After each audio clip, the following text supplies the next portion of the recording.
We're seeing weather we're again tomorrow. Thanks, Riley.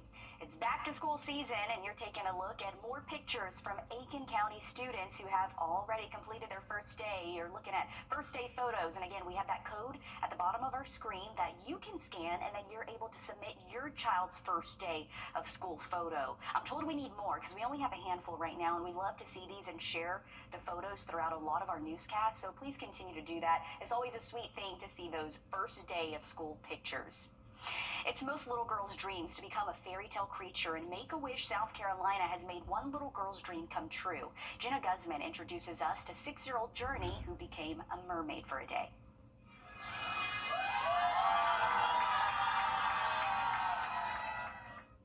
Meet Journey.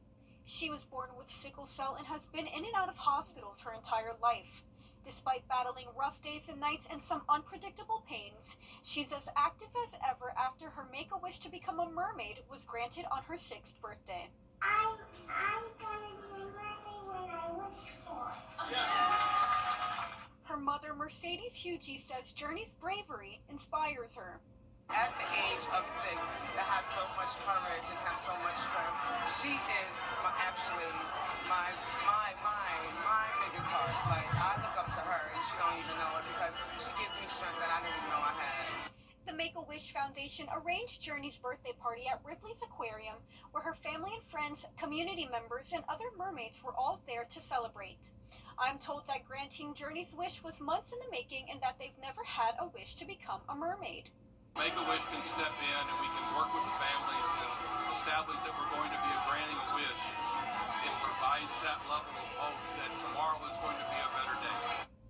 Journey's wish is just one of many that have been completed during the South Carolina chapter of Make-A-Wish Foundation's 40 years.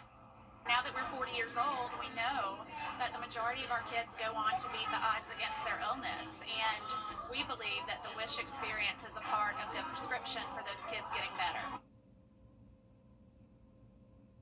So happy that Journey had the best 6th birthday party she could have ever imagined. Thankful to Make-A-Wish. They help so many kids all across the country. And actually this week we have a local Make-A-Wish happen. So we're looking forward to covering that one. Listen to this. A Delta Airlines pilot is apologizing for making a hard turn as he attempted to land at an... Honda. Visit your Augusta Aiken Honda dealer. Join us right here on WRDW News 12 at 11 a.m. for Warren A Way of Life. Visit us anytime online at warren.church for more information. You're watching News 12, first at 4. Continues.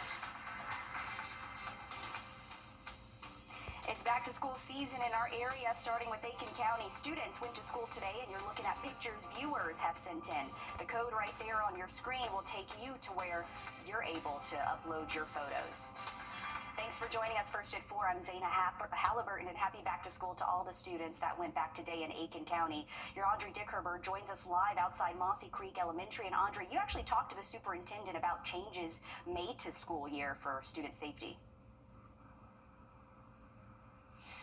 Yeah, the Aiken County School District is going to see quite a few changes this year, and it's something that parents, students, and staff are all going to see. I'm actually outside of Mossy Creek Elementary, and that's one of the schools that's going to be seeing a lot of these changes, including security enhancements. Now, that's something that if you're part of the school, you've probably already seen, such as more cameras, a vestibule in the front of some of the schools, adding another security measure taken when someone comes to the school. Now, the goal is for every school in the district to have one.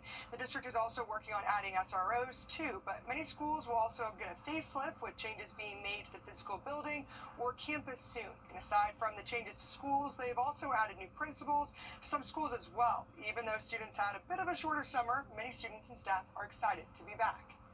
The feeling I get when I come into the school, the people that I work with, of course, the families that I've had a chance to teach and work with their kids is a huge thing. I feel, when I walk through the doors, I feel happy, and I like to be around the other people that I'm in the school building with.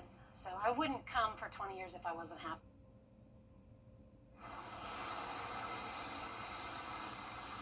And even though there is a lot of competition with a lot of the other school districts, officials tell me that enrollment is steady here. But coming up all new on News 12 at 6 o'clock, we're going to hear from parents about how they feel about some of these changes. Okay, looking forward to it. Audrey, thanks for that update. And we want to share a code with you for back-to-school events. You can use your phone now, use your camera to scan the code. It'll take you to our website where you can find a full list of school supply drives happening in our area. The next event is Saturday off Wheeler Road from 10 to 4. And speaking of the first day back, kids at the buses, Riley, it was a hot one, and we're talking about the heat just staying this week. Man, it's been brutal out there again, Zeta. Actually, a heat advisory in effect for every single one of our. Here's those rain chances for tomorrow, mainly into the afternoon. I would say after 2 p.m. is our best chance for getting clipped by some of those thunderstorms, and then after sunset, we'll see that coverage decrease. Have a look at the full forecast and those cooler temps by midweek in just a bit.